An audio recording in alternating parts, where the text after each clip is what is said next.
First contact. The Varakine Empire had ruled over 7 star systems for 3 millennia.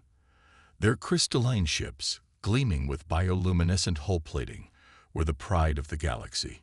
Each vessel was a work of art, sleek curves that could slice through space-time itself, weapons arrays that pulsed with contained stellar energy. They had never encountered a species that could match their technological superiority. Until they found the humans. Admiral Kexnar stood on the bridge of the Radiant Dawn, his 4 arms clasped behind his elongated torso as he studied the sensor readings. His head crest flickered with shades of purple, the Varakine expression of amusement. "Are these readings correct?" he asked his tactical officer, Zelmark. "Confirmed, Admiral. The new species calls themselves humans. Their vessels are primitive." The holographic display showed a small fleet of human ships. They looked like boxes welded together, all right angles and exposed conduits. No aesthetic consideration whatsoever. Their hull plating appeared to be simple steel alloys, and their engine signatures suggested basic fusion drives, technology the Varakine had abandoned centuries ago. "They've requested a diplomatic meeting," Zelmar continued. "In neutral space, near the Kepler station." Kexnar's crest shifted to yellow, curiosity mixed with condescension. "Very well. Let's see what these humans want. Perhaps they seek our protection. Many lesser species do." 3 days later, the Radiant Dawn arrived at the designated coordinates, accompanied by 2 escort cruisers. The Varakine ships emerged from hyperspace with graceful precision, their arrival announced by cascading waves of light that rippled across the fabric of space. The human fleet was already waiting. Kexnar couldn't suppress the trill of laughter that escaped his vocal sacs. The human ships were even more ridiculous up close. They looked like cargo haulers, not warships. Rectangular blocks with protruding sensor arrays, their hulls pocked with what appeared to be makeshift armor patches. The largest ship, which the humans designated as Churchill, was barely a third the size of the Radiant Dawn. "Establishing communication link," reported the communications officer. The main view screen flickered to life, revealing the human ambassador. Admiral Kexnar had studied images of humans during the journey. Bipedal creatures with minimal natural armor, no visible weapons, and only 2 arms. They seemed almost comically fragile. Ambassador Chen appeared even more underwhelming in person. A female human of middle age, her black hair streaked with gray, wearing a simple blue uniform devoid of any impressive regalia. She smiled, showing blunt teeth unsuited for combat. "Admiral Kexnar," she said, her voice calm and measured. "I'm Ambassador Sarah Chen of the United Earth Fleet. Thank you for agreeing to this meeting." "Ambassador," Kexnar replied, trying to keep the amusement out of his tone. "We are always interested in meeting new species, though I must ask, are these truly your military vessels?" Chen's smile never wavered. They served their purpose. Behind her, Kexnar could see the human bridge. It was cramped, utilitarian, with exposed pipes and basic display screens. Nothing like the elegant crystalline interfaces of Varakine technology. "Perhaps," Kexnar continued, his crest now bright orange with barely contained mirth, "the Varakine Empire could offer your species protection. Our fleet patrols this sector regularly. There are many dangers for younger civilizations." "That's very generous," Chen replied. "But we've managed quite well on our own." Kexnar heard snickering from his bridge crew. Sub-Commander Thexel openly laughed, his crest flashing pink. "Managed well. With those relics, Admiral, their ships looked like they were assembled from spare parts." The human ambassador seemed unbothered by the mockery coming through the open channel. She simply clasped her hands in front of her and maintained that same serene smile. "We prefer function over form," she said simply. Kexnar was about to respond when every alarm on the Radiant Dawn suddenly screamed to life. "Admiral," Zelmar shouted. "Massive subspace distortion. Ships incoming. It's the Zephyr Raiders." The view screen split, showing the new arrivals. 12 ships materialized from hyperspace, their jagged hulls crackling with stolen quantum weaponry. The Zephyr Raiders were the scourge of this sector, pirates who specialized in ambushing diplomatic meetings and trade negotiations, striking when shields were lowered and weapons were powered down for peaceful exchanges. All ships, combat formation. Kexnar commanded. Raise shields. Charge weapons. The first plasma volley hit before the Varakine shields fully activated. The radiant dawn shuddered as superheated energy washed across its hull. Warning lights bathed the bridge in red. Shields at 60%. Thexel reported, his earlier amusement replaced by fear. They're using Dominion-class disruptors. Kexnar watched in horror as one of his escort cruisers took a direct hit. Its elegant crystalline hull fractured like glass, atmosphere venting into space. The pirates were notorious for their brutality. No ransoms, no negotiations. They destroyed first and salvaged the wreckage later. Return fire, Kexnar ordered. The radiant dawn's weapons spoke, sending lances of blue energy toward the attackers. But the pirates were already scattering, their smaller ships weaving between the Varakine fire with practiced ease. Through the chaos, Kexnar noticed something strange. The human ships hadn't moved. They hung in space exactly where they'd been, their boxy forms seemingly oblivious to the battle raging around them. Ambassador Chen, Kexnar called out, unable to hide his disgust. Your ships, why aren't you fleeing? Those cargo haulers will be destroyed. On the screen, Ambassador Chen had stood up from her chair. Her smile was gone, replaced by something harder. She spoke a single word to someone off-screen. Execute. What happened next changed everything. The human ships began to transform.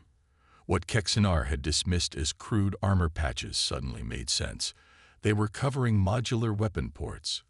Across the human fleet, hull plates slid aside with mechanical precision.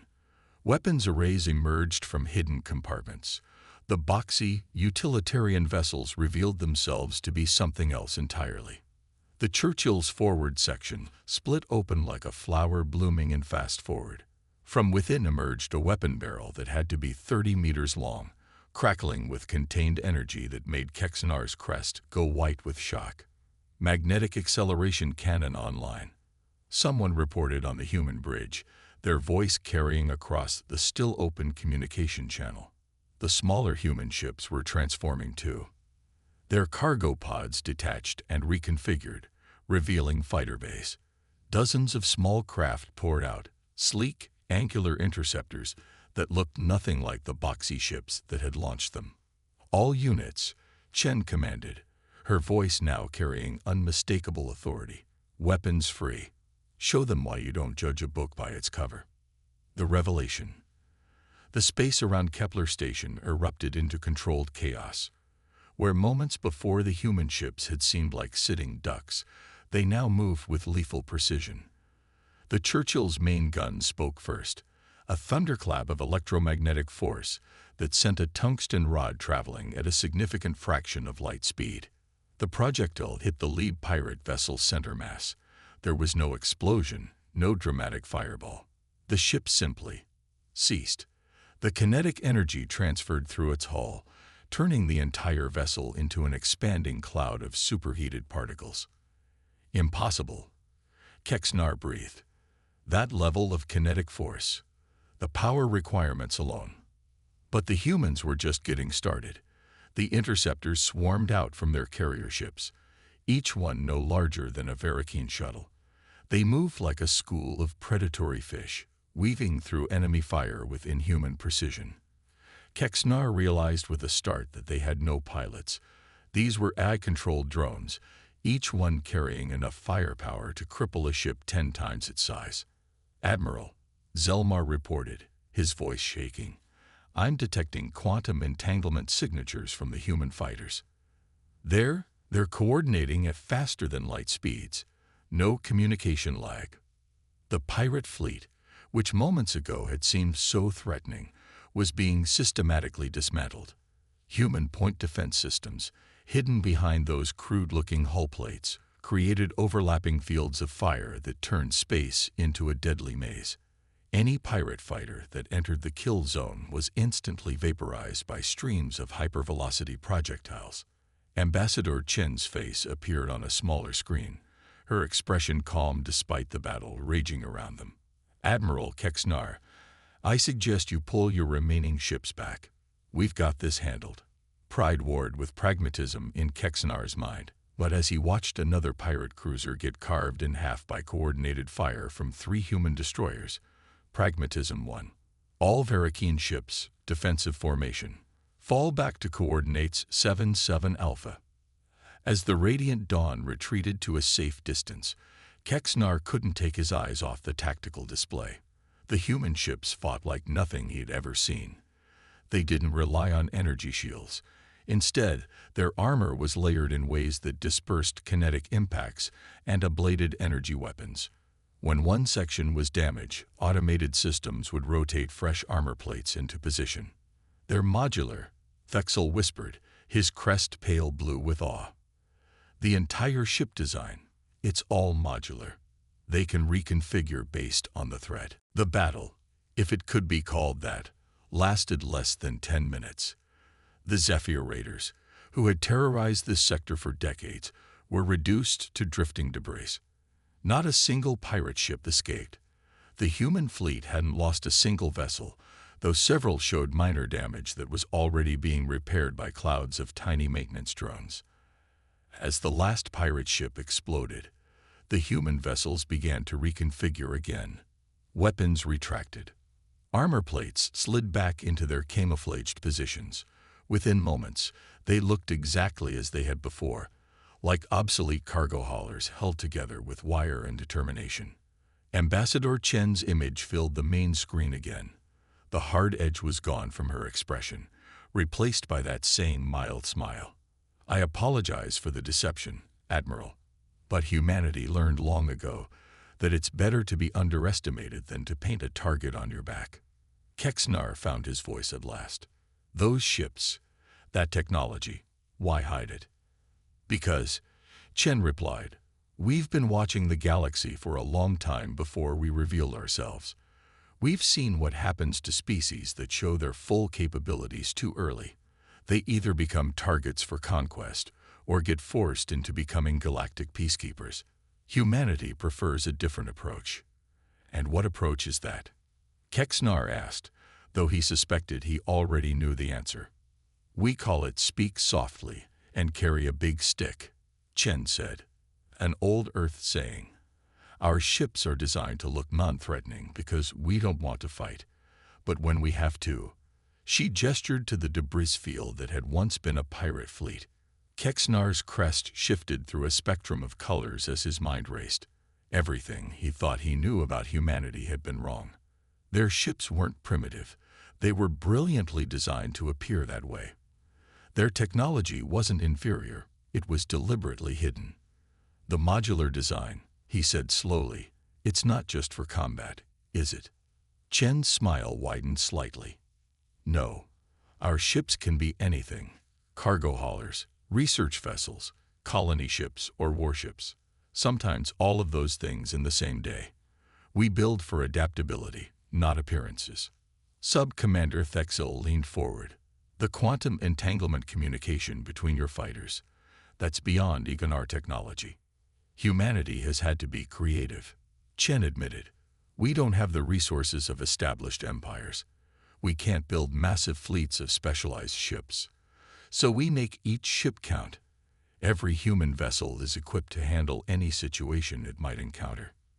Kexnar looked at the tactical data again. The human ships had expended less than 10% of their ammunition. Their energy signatures suggested they could have sustained combat operations for hours, maybe days. The pirates never stood a chance. "Why reveal this to us now?" Kexnar asked. "Because," Chen said, "we've been watching the Varakeen Empire too. You're not conquerors. You're builders, explorers, protectors. We think our species could work well together. But first, we had to show you who we really are. By letting pirates attack us." Chen's expression turned serious. We didn't let them attack, but we knew they were lurking nearby. The Zephyr Raiders always monitored diplomatic meetings. We calculated that they'd see an opportunity. Varakeen ships with lowered defenses and what looked like easy human targets. You used us as bait, Kexnar said, but there was no anger in his voice, only admiration. We used ourselves as bait, Chen corrected. Your ships were never in real danger. Our tactical computers had firing solutions on every pirate vessel. The moment they dropped out of hyperspace, we could have destroyed them before they fired a shot, but we needed them to attack first, to demonstrate that humanity doesn't start fights. Kexnar was quiet for a long moment, processing everything he'd learned. Finally, his crest settled into a deep blue, the color of respect. Ambassador Chen, he said formally, I believe the Varakeen Empire has severely underestimated your species. I would like to formally apologize for our earlier amusement. No apology necessary, Chen replied graciously. It was exactly the reaction we were hoping for. You've given us much to think about, Kexnar continued. This deception, this hidden strength, it changes our entire assessment of humanity. I hope it changes it for the better, Chen said. We're not interested in intimidation or conquest, but we're also not willing to be anyone's subjects or proteges. We meet others as equals, or not at all. Kexnar nodded slowly. I'm beginning to understand. Your ships, they reflect your philosophy. Practical, adaptable, never showing more than necessary. Until necessary, Chen added with a slight smile. As the conversation continued, Kexnar found himself reassessing everything. The human ships, still hanging in space in their deceptive cargo hauler configurations, now seemed like sleeping giants. He wondered what other surprises they contained. What other technologies did humanity possess that they kept carefully hidden? The debris field from the pirate fleet was already being collected by human salvage drones, tiny efficient machines that worked with mechanical precision. Nothing would be wasted. Even in victory, the humans were practical. I have a proposal, Kexnar said finally. A real alliance between our species. Not the patronizing protection I offered before, but a genuine partnership. The Varakeen Empire could learn much from humanity's approach. And we could learn from you, Chen replied. Your crystal technology, your understanding of hyperspace mechanics. There's much we could share. But he'll want to keep some secrets, Kexnar guessed. Chen's smile was answer enough. As the two fleets began to establish formal diplomatic protocols, Kexnar couldn't help but marvel at the turn of events. He had come here expecting to meet a primitive species in need of guidance. Instead, he had encountered something far more interesting. A young civilization that had learned to hide its strength behind a facade of weakness, that valued cleverness over display, function over form. The galaxy had just become a much more interesting place. In the days that followed, as Varakeen and human diplomats worked out the details of their new alliance, word spread throughout the galaxy. The story of the cargo haulers that had annihilated the Zephyr Raiders became legend. Some species scoffed, unable to believe that the boxy human ships could be so formidable. Others, wiser perhaps, began to look at humanity with new respect and a healthy dose of caution. The Varakeen Empire formally recognized the United Earth Fleet as equals, the first major galactic power to do so. Trade agreements were signed. Technology exchanges were negotiated. And through it all, the human ships maintained their unassuming appearances, their true capabilities known only to those who had witnessed them in action. Months later, Admiral Kexnar stood beside Ambassador Chen on the observation deck of the jointly constructed station New Harmony. Through the transparent aluminum windows, they watched human and Varakeen ships working together on a deep space construction project. I still can't believe how wrong we were about you, Kexnar admitted, his crest showing the purple of amusement at his own past arrogance. First impressions are often wrong, Chen replied diplomatically. Indeed, though I notice your military ships still maintain their austere appearance. Chen chuckled. Old habits. Besides, there are still plenty of species out there who haven't learned what you have. Let them think we're flying scrap heaps. It makes diplomacy much more interesting." Kexnar laughed, a sound like crystal chimes. "You humans have a saying, I believe. Don't judge a book by its cover." "That's the one," Chen confirmed. As they watched their respective fleets work in harmony, Kexnar reflected on the broader implications. Humanity's approach, this calculated modesty, this hidden strength, would reshape galactic politics. Other species would have to reconsider their assumptions, their strategies. The age of obvious displays of power might be coming to an end. And perhaps that wasn't such a bad thing. "You know," Kexnar said thoughtfully, "I think the galaxy needed humanity. We'd grown too comfortable in our assumptions, too rigid in our thinking. You've reminded us that strength comes in many forms." "And you've reminded us," Chen replied, "that not every advanced species is a threat, that there's room for trust and cooperation among the stars."